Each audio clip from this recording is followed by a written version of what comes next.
नमस्कार. News अनकटची team Junnar नगर परिषदेचा निवडणुकीचा आढावा घेते. इथं आम्ही प्रत्येक प्रभागात फिरतोय आणि आज आपल्यासोबत संदेश थोरात आणि आदर्श ताजने हे दोन उमेदवार आहेत जे शिवसेनेच्या चिन्हावर निवडणूक लढवत आहेत. मला तुम्हाला हे विचारायचं आहे की न्यूज अनकटमध्ये सगळ्यात प्रथम तुमचं स्वागत. तुमच्या प्रभागातील काही प्रश्न असतील, काही समस्या असतील की तुम्हाला काय वाटतं की 5 प्रमुख समस्या कोणत्या? नमस्कार. प्रथम मी आपलं धन्यवाद देतो की आपण माझी मुलाखत घ्यायला इथं आला आहे. जुन्नर नगर परिषद 2025 सार्वत्रिक निवडणुकीमध्ये मी शिवसेनातर्फे अधिकृत उमेदवार आहे. माझं नाव संदेश रवींद्र थोरात. मी खालसा मोंढा ताजनेमाळा इथला रहिवासी आहे. माझं शिक्षण BSc ॲग्री MBA आहे. स्टार्टिंगचं सांगायचं गेलं तर माझे आईवडील हे भाजी विकत होते रस्त्यावर. तिथंपासून त्यांना आम्ही प्रत्येक त्यांच्या म्हणजे आमचे जे आठवडे बाजार वगैरे असतात, आठवड्यात जो बाजार वगैरे असतात तिथे आम्ही त्यांना हेल्प करायचं. म्हणजे लहानपणापासून 12वीनंतर मी BSc ॲग्री करायला गेलो, बाहेर शिक्षण घेतलं. शिक्षण घेतल्यानंतर परत आलो इथे पुण्यात MBA केलं. MBA केल्यानंतर मी माझा बिझनेस स्टार्ट केला. हे सगळं करत असताना बिझनेस स्टार्ट केल्यानंतर मी आता गेले जवळपास 13 वर्ष बिझनेसमध्ये आहे.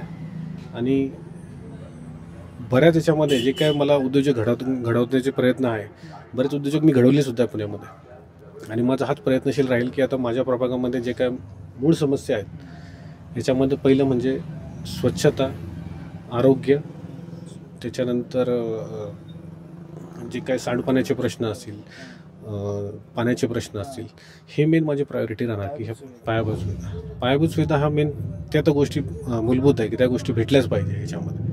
तुमचं काही असं आहे का की म्हणजे आता या पायाभूत सुविधा तुम्ही सांगितल्यात विकास करायचा आहे, तर तुमची काय धोरण असणार आहे? तुमचं विकासाचं मॉडेल काय असणार आहे?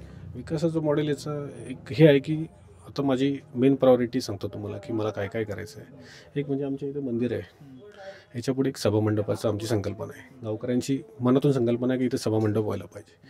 ह्याच्यातून मी तो पहिली प्रयत्नशील राहील की तो सभामंडप पहिलाच मार्गी लावला पाहिजे. दुसरी गोष्ट कसं आहे की माणसाचं, तरुणांचं आरोग्य स्थिर असेल तर माइंड अजून चांगला चालतो. त्यासाठी जी आमची व्यायामशाळा आहे ती अत्याधुनिक कशी करता येईल, कारण मला स्वतःला व्यायामाची आवड आहे. त्यामुळे माझं पहिलं प्रायोरिटी व्यायामशाळा बांधणे. त्यानंतर धार्मिक स्थळे आहे तिथे बाबा सुशोभीकरण करणे किंवा सभामंडप करणे ते आहे. तिसरी गोष्ट आमच्या इथे उत्तरेश्वरी इथे दशक्रिया घाट आहे, त्या घाटाचं सुशोभीकरण करणं खूप महत्त्वाचं आहे. आपण जर उत्तरेश्वरी रस्त्याच्या त्या साईडला जर गेला तुम्ही पाहू शकता की संरक्षण भिंतीचं काम आता आमदार साहेबांनी तिथे निधी पण टाकलेला आहे. पुढे ते कामही चालू होईल. त्याचा फॉलोअप घेऊन ते काम लवकरात लवकर कसं मार्गी लागेल त्यासाठी मी प्रयत्नशील राहील. निश्चितच हा तुमचा विकासाचा प्लॅन आहे. मला ताई तुमच्याकडे देखील यायचं आहे. एक तुम्ही महिला म्हणून रिंगणात उतरलात, उमेदवारीसाठी अर्ज दाखल केला आणि आता निवडणूक लढवत आहात. तर या दृष्टीने आपण पाहतो की पायाभूत सुविधांचा विकास वगैरे या गोष्टी आहेतच ज्या तुम्ही करणार आहात. त्यासोबतच एक महिला म्हणून महिलांसाठी तुमची काय योजना असतील, महिलांचा विकास करण्यासाठी तुमची काय धोरणं असतील? सर्वप्रथम माझं प्रायोरिटी याला असेल की ज्या आपल्या प्रभागातल्या महिला वगैरे आहेत त्यांना रोजगार मिळावा यासाठी मी प्रयत्नशील असणार आहे. तसंच महिलांसोबत बालविकास व्हावा त्यासाठी पण मी प्रयत्नशील असणार आहे. आणि दुसरा मुद्दा असा का जे आमच्या ताजनेमाळा येथे तो सांडपाण्याचा प्रश्न आहे. आता मी स्वतः तिथे राहिलेली आहे, मी अनुभव घेतला आहे. तिथे नागरिकांना कोणत्या प्रकारचा त्रास होतो, काय होतो. पावसाळ्यात देखील नागरिकांना पायी चालण्याची पण सोय नाही आहे तिथे त्या रस्त्याला. तर तो प्रश्न एक सोडवण्याचा प्रयत्न करणार आहे. मी पाहतो की तुम्ही दोघे एकदम तरुण उमेदवार आहात, युवक आहात. तर युवकांसाठी तुमचे काही खास हे आहेत का? जसं तुम्ही जिमचं एक सांगितलंच आहे, त्यासोबतच आणखी काय वाटतं की युवांसाठी काय करायचं? कसं युवा पिढी आहे ना, आता त्यांना रोजगार खूप महत्त्वाचा आहे. रोजगारासाठी प्रयत्न केले पाहिजे. त्यासाठी तुम्ही नोकरीसाठी बरेचसं माझा संपर्क पुणे मुंबईमध्ये आहे. बरेचसं माझं सर्कल उच्च शिक्षित आहे त्यामध्ये. तर ह्या मुलांना चांगल्या मार्गाला कसं लावता येईल आपल्याला, किंवा ह्या मुलांना उद्योजक कसं घडवता येईल, माझा प्रयत्नशील हाच राहील की हे मुलं उद्योजक कसे होतील. जे काय सरकारी योजना आहे त्या योजनांचा फायदा ह्या उद्योजकांना कसा होईल, ही मेन प्रायोरिटी माझी याच्यामध्ये असणार आहे. ताई तुम्ही काही खास प्रयत्न करणार आहात तरुणांसाठी किंवा तरुण मुलींसाठी जे शिक्षण घेत आहेत किंवा जे कॉलेजमध्ये आहेत अशा मुलींसाठी काही खास करण्याची तुमच्या काही योजना आहेत?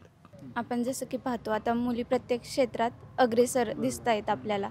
तर माझा प्रयत्न हाच असेल की मुलींना अवेअर करणं, शिक्षणाच्या बाबतीत त्यांना प्रमोट करणं किंवा शासनाच्या ज्या विविध योजना आहेत शिक्षणासंबंधीच्या, जसं आता मुलींना उच्च शिक्षण मोफत झालेलं आहे, त्याचे फॉर्म वगैरे भरून घेणं किंवा अजून काही असतील योजना तर त्या योजना त्यांच्यापर्यंत पोहोचल्या पाहिजेत, याच्यासाठी एक मी प्रयत्नशील असणार आहे.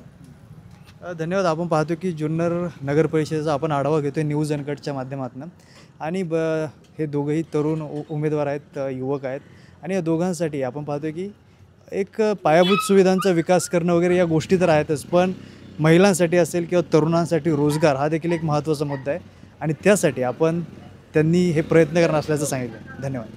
धन्यवाद.